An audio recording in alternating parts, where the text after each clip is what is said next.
Good morning, students.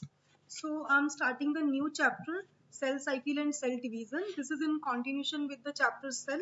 So, you will study about mitosis, meiosis, a little bit you know about this as you have studied in class 9th.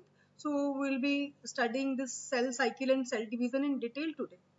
So, all multicellular organisms start their life as a single cell, the fertilized egg or zygote, and grow by addition of new cells. The new cells arise by division of the pre-existing cells. This fact was first given by Rudolf Virchow in 1858.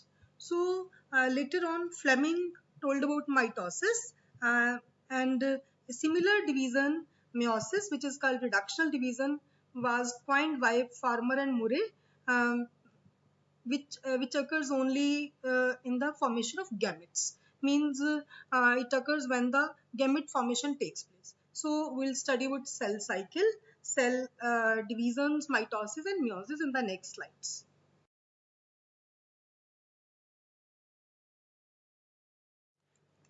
So first of all, we'll study what does the cell cycle mean. The sequence of events by which a cell duplicates its genome and synthesizes other cell contents and eventually divides into two daughter cells is termed as cell cycle. First of all, it was described by Howard and Paley in 1953. So cell cycle comprises of phases. First of all, there is interphase, and then G1 phase, gap 1 phase, S phase, and G2 phase, gap 2 phase, and then mitosis or meiosis takes place. So we'll study about this all in the next slide.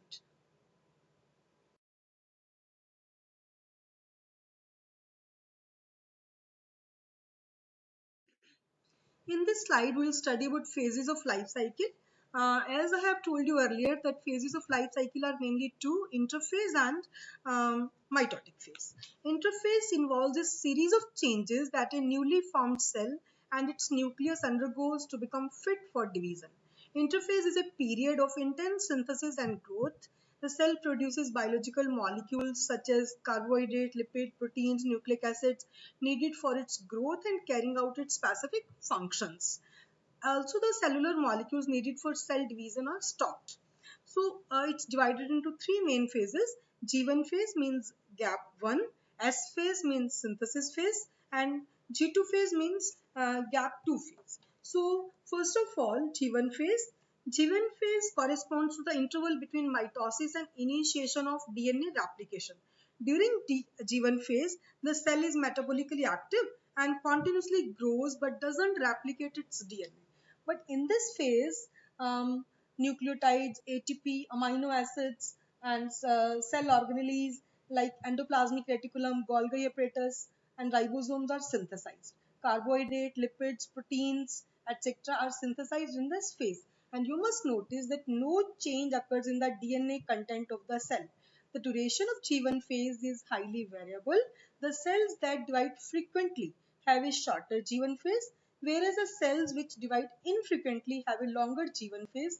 So this is all about G1 phase. Next one is synthesis phase.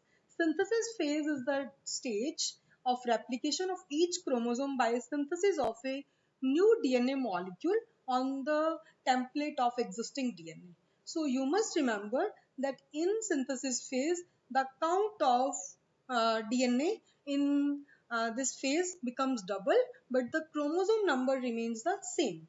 The S phase is in most eukaryotic cell lasts for 6 to 8 hours. Once the S phase begins, the cell must undergo mitosis. And next one is the G2 phase. And G2 phase is basically the phase when protein synthesis takes place. Means proteins are synthesized in the preparation for mitosis while the cell growth continues. In continuation to the G2 phase, there is a phase that is called G0 phase, quiescent phase, and some cells in adult animals don't appear to exhibit division, just like heart cells, and many other cells divide only occasionally as needed to replace new cells that have been lost because of injury or cell death.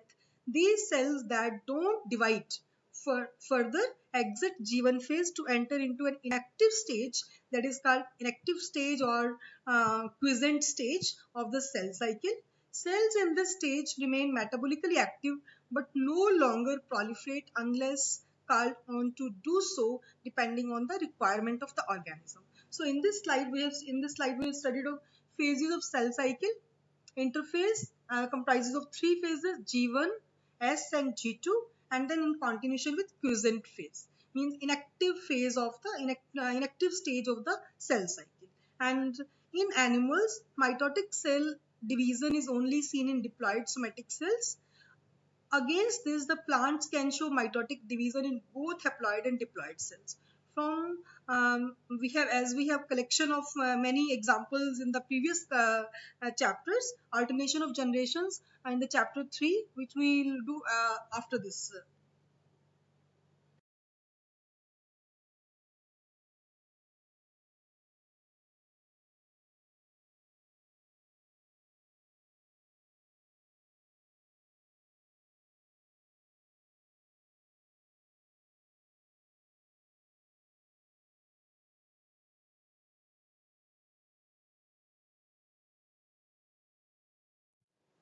In the previous slide, we have studied about interphase. Now we'll study a little bit about M phase.